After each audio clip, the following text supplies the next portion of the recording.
Mchaka cha 2007 mwezi wa Mei kubungwe loyendetsa masewero ampira wa miyendo mdziko muno la Football Association of Malawi FAM kudabwera mnyamata Caspar Jangale kudzayamba ntchito ngati marketing and media officer. Kumeneko kufikira mchaka cha 2025 ndi pamene Caspar amachoka kusiya ntchito ku Football Association of Malawi pano tukamba akukhala mdziko la makamaka akukhala ku United Kingdom mu mzinda wa Nottingham. Caspar Jangale ndi amene ndi mulendo wathu mpulogalamu ya lero ya Mtedza Time Sport, momwe tikambe nkhani zosiyanasiyana zokhudza masewero ampira wa miyendo mdziko muno. Ndine Nkonzi komanso mulutsi wa pulogalamu iyi Peter Forte. Bwanji tikhale limodzi.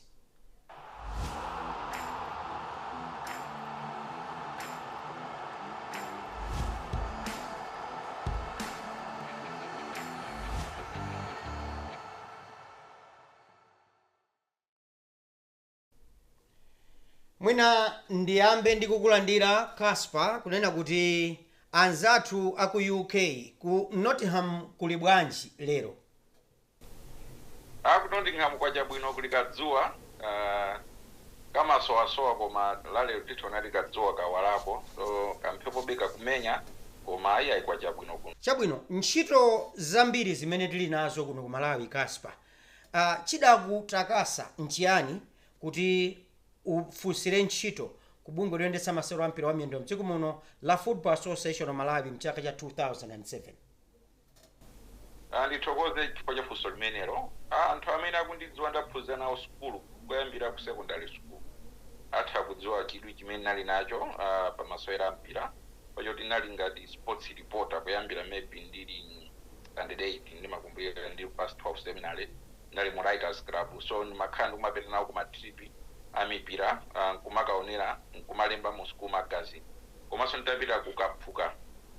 nakakhalanso ndi newspaper kumwe kunakatsegula ka newspaper timalemba nkhani za sports kwambiri ani matrip ampira amsakuti amandisiya kudzapitanso kwa step kumeko nde inafika pa chimake fachoti Friday iliyonse ndimayembekezeka kuti pa assembly ndipereke preview ya weekend ngati kuti ma games, komanso pa Monday review kuti ma games anaenda bwanji. So chidwi chinakhala ndikuyenda nacho mpaka nachama 2004 nthawi imene nditabweranso kuno ku England kumandokhala ku London ndimautsatira mpira wa ku Malawi from that distance. Ndinayamba nokulemba nkhani ndimalemba pepala yoti sponsorship not for charity, so ndimaunika kuti sponsorship ku Malawi imayenda bwanji makamaka ya football. Nimeona kuti kwambiri makhala ngati ma donation, so nakhala ndi chidwi kwambiri kwamba ma research yanga, so izi zinazandithandizana kuti ndikhalenso ndi chidwi choti maybe ndakagwira ntchito ku farm. Komanso ndikumbukira mu 1999 if not 2000 or 2001 ndikuphunzira pa Matikani tinali ndi mzimayi Isabel Mazia amene tinkaphunzira naye marketing, zinadzapezeka kuti wapeza ntchito ku Football Association, so ichiso chinadzandipatsanso chidwi kwambiri kunena kuti nzathu wapeza ntchito kuja timafuna kuja kukayendetsa masewero ampira, so amandipatsa chidwi imene amayendetsera amagwirira ntchito ake Isabel, komanso nadzasirira kuti nalenso ndadzakhala ndi mpata kutsogoloko ukagwira ntchito ku farm ndzakhala okono. Chifukwa chani udasiya ntchito ku Football Association? Pali zifukwa zingapo, mwina anthu amangona ngati yayi maybe munthu ananyanyala anatani, koma panali zifukwa ziwiri finoti zitatu. Chifukwa choyamba nthawi imene ndimasiya nkuti anthu ambiri sinawuze, I think ngati amadziwa ana anthu ochepa nimavutika maso kwambiri. I think sinimatha kuona bwinobwino. Mutha kukumbukira kuti even nitabwererapo kufa mu 2024 nadzapita kumlambi kandipanga surgery diso ili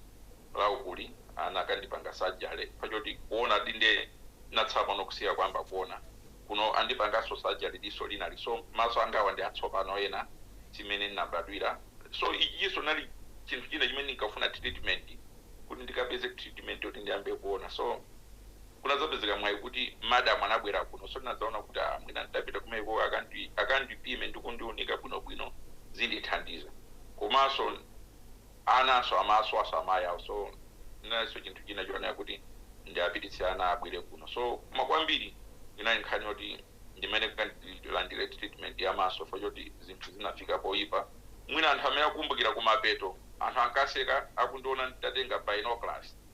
ndimakonda kugwiritsa ntchito binoculars ndikapita kumagemu ndamaona ngati nkunyada koma ndipange admit pano kuti kaonedwe kanafika no pachapoti zinthu zinafika poyipa so ndimene ndilandire treatment imene. Tithokoze ambuye kuti mukuona bwinobwino ngati kale walunga ndithu walunga Casper Jangale. Utapita kufamu mu 2007 2010 timu ya Malawi idapanga qualify kupita ku AFCON finals ku Angola. Ndi zina ziti zimene ukhoza kunena kuti zinali driving force kuti timu imene itatenga nthawi itali kwambiri idapeza mwayi opita ku finals ya maiko amuno mu Africa kupikisana wakulu ku Angola? Tithokoze kuti titajoina 2007 tinapeza maloto lomaso mpenya president wa nthawi imeneyo Mr. Walter Nyamilandu Manda. Ndipo ndimakumbukira tsumene ampa ntchito ndili ndi nzanga Suzo Nyirenda anatipempha kuti ndikudzoti ndino anyamata achichepere kuno malipiro ake ngochepa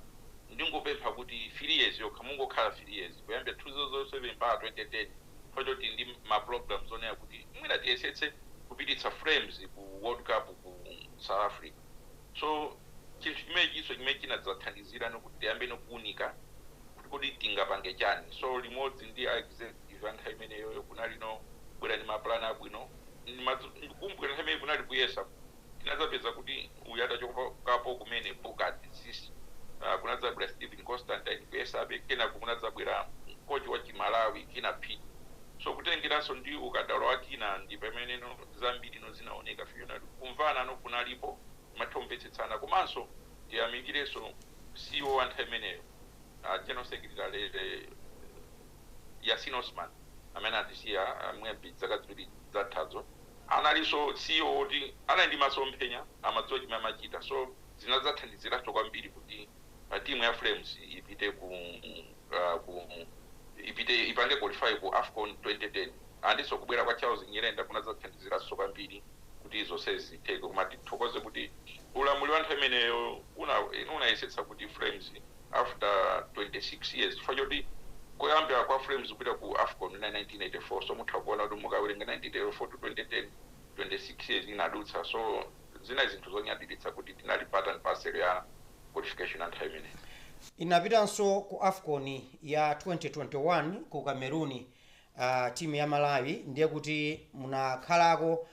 muli pampando kuona timu ya Flames kupita ku AFCON finals kawiri konse muli pampando. Ndi zina ziti zimene unganene ukamakhala when you look back ndikumanena kuti ndinathandizira chitukuko cha masewero ampira wa miyendo mdziko muno ngati Casper Jangale? Zonadi ndipo ndithokoze yoyambirira Mr. Yasin Osman panda amene andipatsa mpata kuti ndiyambe kuphunzira za zimenezi fayoti mu 2007 kunadzachitika mwayi kuti a FIFA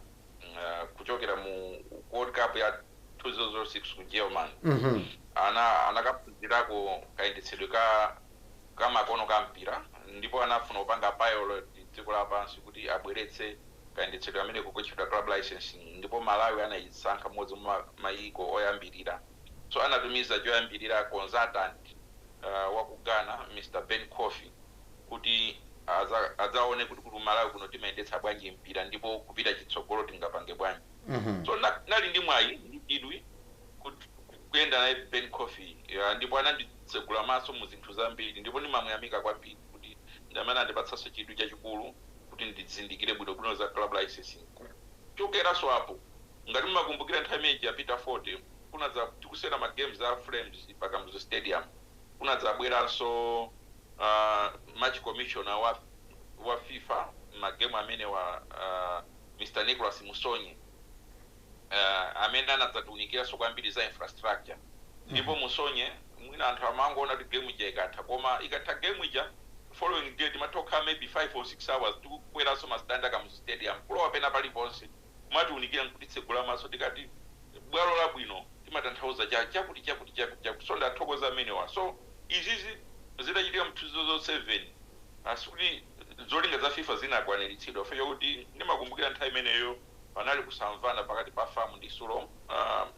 makamaka atsogoleri ndimakumbukira nthawi imeneyo Mr. Nyamilandu ndi Mr. Kibowa samamvana bwinobwino so Ben Kofi anapeza kuti wabwerera fuchiona kuti kusagwirizana kumene kunapangitsa kuti ndondomeko zimene zisakhazikisidwe so afifa asikuti anafokera pompo anadzamtumanso Ben Kofi abwere mu 2008. Okay, the past 5-7 years takhala tikupanga embrace club licensing. Kodi chifukwa cha amene akutionera ndi amene akumvera club licensing ndi chani? Akamanya kuti ground ili lavomerezedwa kuti litha kumachititsa masewero, timu iyi ayipatsa license itha kukhala timu imayenera kukwaniritsa chani ndi chani? Mwina mu chichewa chomveka bwino club licensing ndi ndondomeko zakayendetsedwe ka mpira ndithonera kamakono ndondomeko za mayendetsedwe a mpira zabwino zoyenera kutsatidwa. Monga mukudziwa kuti ku Malawi imene timayendetsera mpira timawuyendetsa wachinzake wachigululu n'chifukwa chake matopeza kuti office ya timu imakhala ku buti kwa galimoto wa munthu number 1. Number 2 nkhani ngati za makochi wina aliyense amatha kungokocha kudzuka lero lokukocha timu andi tikati kukocha mutha kuona kuti Peter Ford mbuyo muja munthu amatha ngoti mapule abwerani apa zungulani ground 5-10 laps passing and supporting 2 minutes wayala makoni 3 minutes wachotsa magokipa apo madefender apo iwe pita uku 11v11 full pitch ufunga taone shape. So club licensing inadzatuza kuti zimene zindondomeko zabwino ndi amene kumvetsetsa pali ma levels a coaching inatipatsa zimenezo komanso ananena kuti mpira kuti player afike pemene pajapa chimachitika nchani foundation mukaona kuti chifukwa chake mmodzi mwa mitu ya club licensing ndi fotokozanso mukaona kuti muliso nkhaniso ya foundation imeneyo. So kunena mchidule club licensing ndondomeko za metsi ya mpira ndipo zilipo zenizeni zilipo 5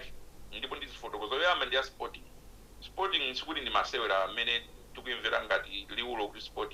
sporting yukamba kwambiri za foundation imene nafotokozera muja youth development kuyamba grassroots mpaka na under 20. So akunena kuti player afike kukasewera Super League akuyenera akhale kuti akuchokera kwina kwaje. So kumene kuja kuti achokeko bwino akuyenera aphunzitsidwe bwino pakhaleso zinthu zoyenera kuti apatsidwe ngati player. So ngati foundation isali yabwino muzapeza kuti even zimakapanga affect kwambiri national team chifukwa chake timakhala tikulira ngati amala kumanya kuti ayi frames yathu sikuita bwino pacha sporting imeneyi. Chachiwiri ndi infrastructure mutha kuona kuti kumbuyo kuja timangomenya pena paliponse padwale pati tinepenazo ntchito koma kudzera mu club licensing inadzatitsegula nomaso kumanya kuti kodi akati bwalo ndi labwino akati stadium ndi yabwino zimatanthauza chani chifukwa chake tsiku lero tikumalumana kukokana pa iyayi kamuzo stadium sili bwino sivo sili bwino fujo club licensing ngatitsegula nomaso. Chachitatu ndi administrative and personnel mutha kuona nafotokoza kuti kale imayendetsera kubuti kwa galimoto GS ya club basi mafailo amango aponya kuti kubuti koma kubwera kwa club licensing unanena kuti kodi club kuti chedwe club paine kejani pakhale office pakhale at least one administrator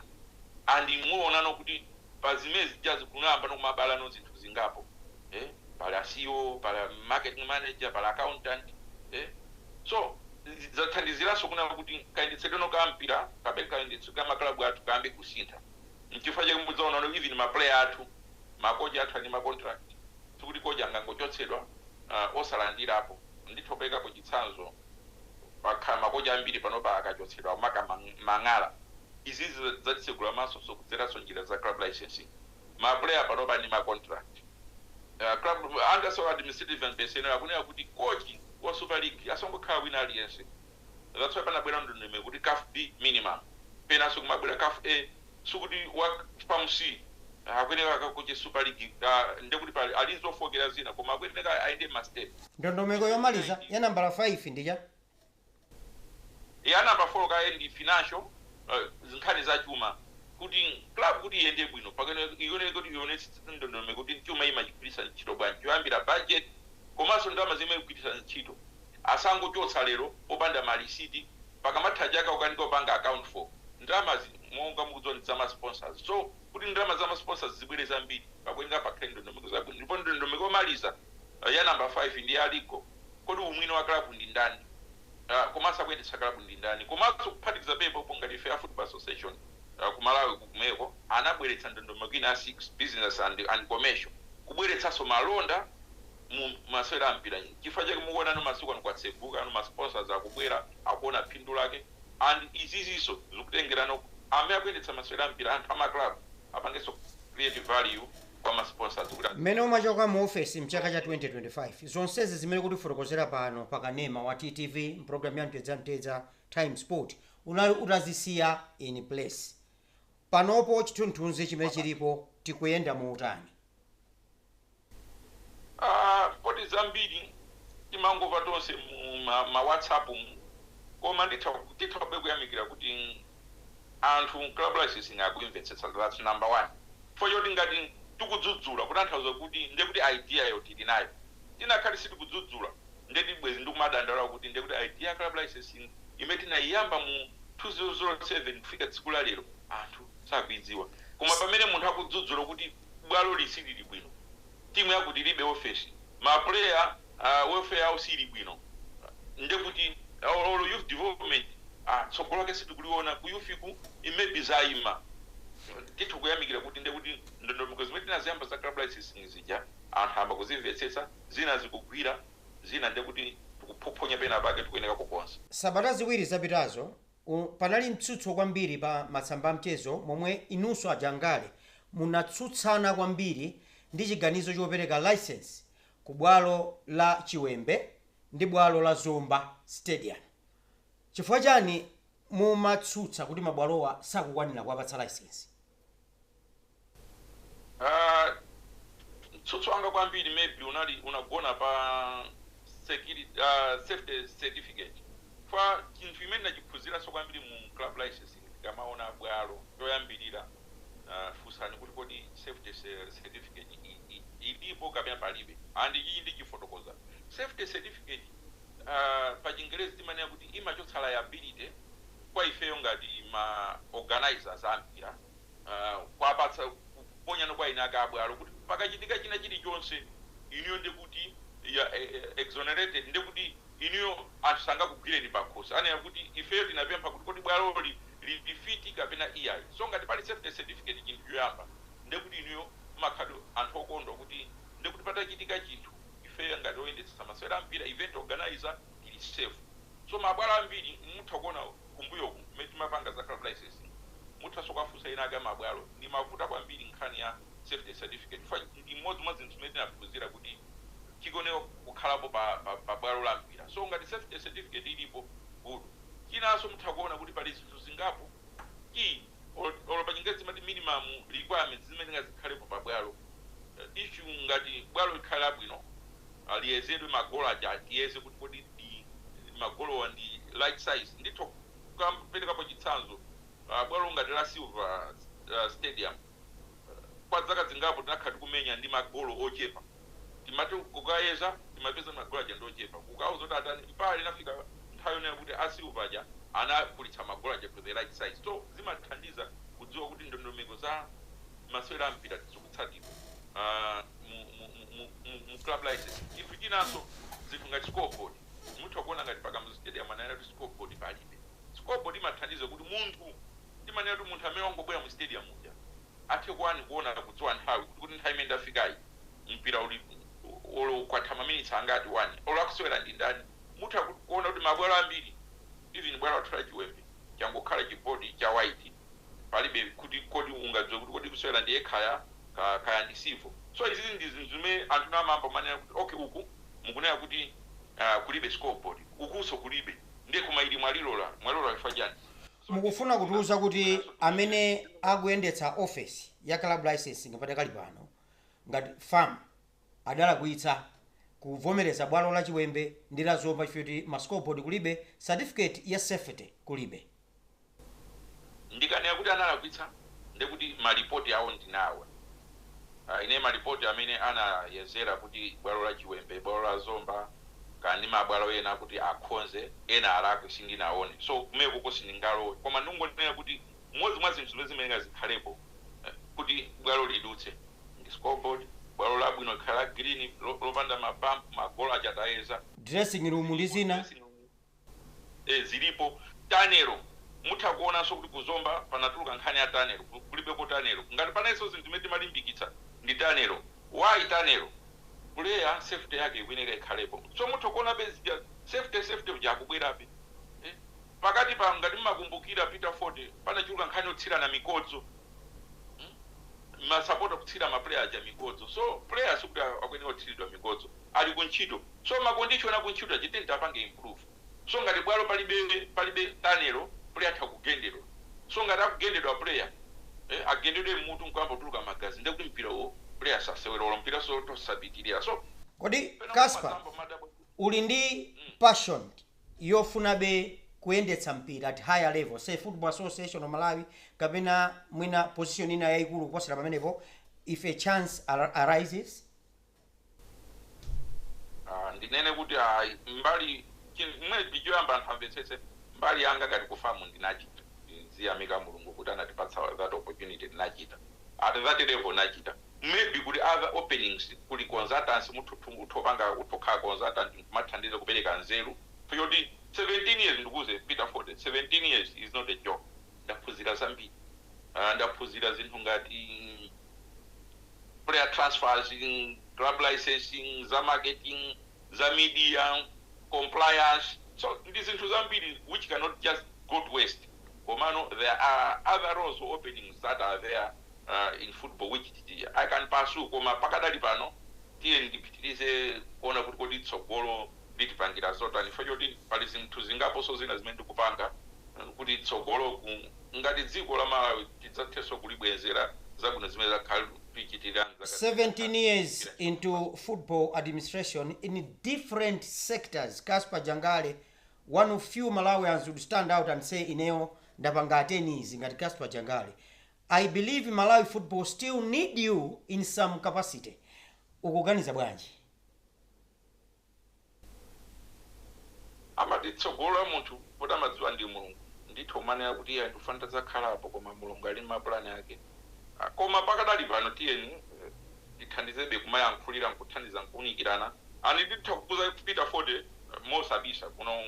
msabise and I still contribute to Malawi football on daily basis ali panthu angapo okhasa kudzidziwa they call me I call them we talk we discuss football timathaso maunikirana kuti apopo maybe titere Casper, mpira wathu ukuvutikabe kutipatsa zotsatira at national team level. Under 23, under 20, we are completely lost. Very doubtful ngati tingapange qualify kupita ku 2027 AFCON finals. Tikufunika kuchita chani? Ndithokoze Peter Ford ngati panali funso limene ndimaliyembekeza kuti ndifunsa komanso ndagaira Malawi ndi limene ndifunso lalikulu kwambiri ndimakonda ndi mawu anthu amene timacheza m'matsamba anchezo ndimanani planning is key ku Malawi Peter Ford mosabisa planning 0 pa 10 planning we don't plan timangodzuka andi zizi sikuti Peter Ford ndipange sikuti amene akuyendetsa pano ane kuti iyayi akuyankha izi fachona kuti anachoka anthu amene akundidziwa anthu amene ndagwira nawo ntchito kuyambira 2007 ndakhatupanga push then ndikhali ndi plan 10 year plan mpira wathu uli apa tikufuna ife tikafike apo kuti tikafike apopo tipange easy koma nthawi zambiri anthu amangotengera zachibwana even panopo muthokuona kuti plan yenini ilibe and tipitirabe mewa neneramu tipitirabe kutani kusachita bwino tizigwera njiramu muona udzaona kuti Peter Ford tizigwera njira zithochitika kuti 2027 tithopita pa Tanzania popa kwa AFCON koma udziwe kuti izizi zangochitika kuti tangogwera koma kupita chitsogolo tikuyenera kuti tiunikire kuti ndondomeko zake zikhale za mtundwani. Tipite ku football politics 2027 tikupita ku zisankho za Sulom ngati ngakhale Sulom yokuti ilipobe komanso tikupita ku zisankho za Football Association of Malawi mu December. Traditionally pamakhala politics, a lot of football politicking ahead of these elections. What must be done kunena kuti mpira wathu sukupanga safa? Peter Ford ndi manena mosabisa kwa chuluka akwaya ndi machiame ndame akononga masewera mpira matibwa a president team ali kumpira achulukitsa ndi anthu achoka ntchalichi timuyo president worship wapangira kumpira yabweranso kumpira mutanza kuti chani tikungoyamikira osafusa umene kawambe wafusa zikachitika uyamikire koma pa tikungoyamikira osafusa koma tikakhala ndi plani yabwino nkumaunikirana kuti kodi kupitano chitsogolo titani muzaona tipita 40 mpira wathu uzatheka kuno kuti manamizana kuti iya 4 years iyi tikupangira ni abcd tikuzati tikunama ndanena kuti plan simankhwala ya short term plan muthu opanga plan yabwino. Timalize ndi nkhani yonena kuti pepani kuti ndikudulani achangale aphunzitsi ambiri akusumira bungwe la FAM. Kodi shortcut pamachitika shortcut kusumiridwa kumasumiridwa motere chifukwa chani?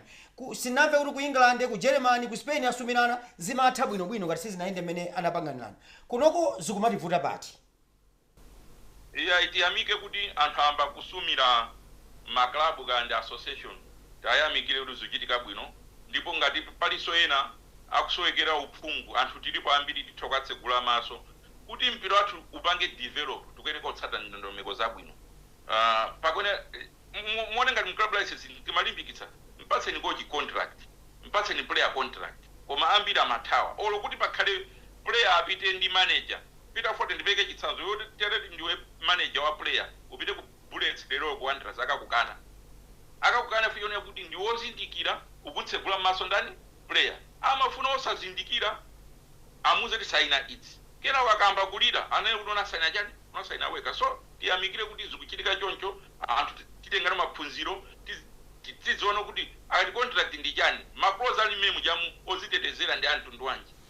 Nditseke program imotere who is your best football administrator in Malawi? Mosabisa kwa anthu amene tagwira nawo ntchito inebe ndimamika be munthu mmodzi malemu ya Osman ndamene antsegula kwambiri mu. Who is your best coach in Malawi, football coach? Football coach mosabisa ndinene kuti ndi amene ndaona Pasua Kalisto Pasua fanda jesapo naenda mfranayi wajuwiri mwina anali mswaziri mwa Ramadani pakamwa pampira anali napo umatoku siku limene sudzafuna kuti lidzabwererenso pa moyo wako, that very unfortunate day in your life, that moment you'd share with us on TV. Ilinali ngati nsakulakwitsa pa 5 April 2015 panali pa high court pa high court mblanda muja akatapira Bullets atandigwira ndikhazika pasi kwa maawazi khani kuti osandikhuza anaona kuti afingi mpirawo ndosafunika sokuyendetsa nadzimvera chisoni kwambiri. Apart from that ntaonera so tsiku linali imene timu ina inajoina kafu ndipo zinavuta kwambiri tsiku meso nalimva kupweteka fo choti game inatsapa uno kulephereka malifa ali